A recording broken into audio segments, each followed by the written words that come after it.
So I was at a 40th, a surprise 40th over the weekend. A cousin of mine had put for his partner, and I must take my hat off to him, because there's a couple of key concepts that I've gone over in my head on where he was beforehand, what he's done in the interim, to actually build out something that he should be pretty much proud of over the last sort of 5-10 years. So concept number one that I found that he had done quite consistently over time was actually sacrificing the pleasures of today for a better tomorrow. And that's so interesting to see that consistently over time he's been able to just really put aside some of the things that he perhaps would have done in his teens or maybe even early 20s. But family, definitely because of having a family, he's been able to really get his values intact and actually understand what's more important in the long term, not only for himself, but for those that he's now responsible for. The second concept that I learned as well, which is awesome, because this person here was living off the couch, my parents' place for probably close to a year, maybe a little bit over, and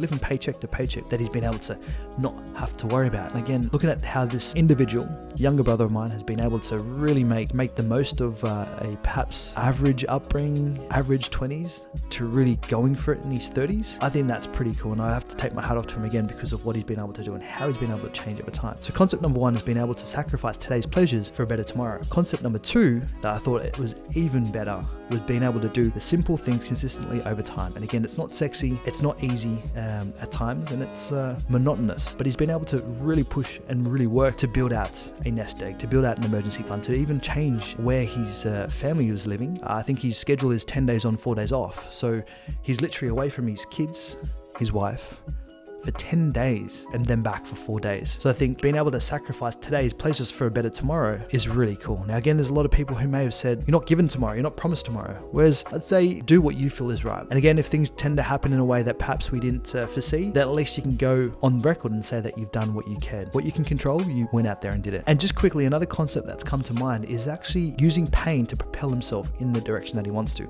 Now granted, some of the times could have been really tough and hard to, without going into too much information about his kids, he's been able to channel that energy even when he doesn't feel like doing it. Again, being away from your family for 10 days straight, to me, isn't easy, and I don't think I'd be able to do it. So those three concepts again: number one, sacrifice the pleasures of today for a better tomorrow. Number two, doing the simple things consistently over time. And thirdly, use pain. Use that pain, or at least that energy, to channel yourself to do things perhaps that you didn't want to do. Really fall into it, really lean into it. They talk about the why. That's exactly what it is. If your why is strong enough for you to be able to get and do something, then the rest is history. So that is it. Those are the three concepts I wanted to share. Hope you guys got some value from it. Let me know down below what other concepts have you guys taken away, or better yet, examples of what you guys have been able to do using those three concepts.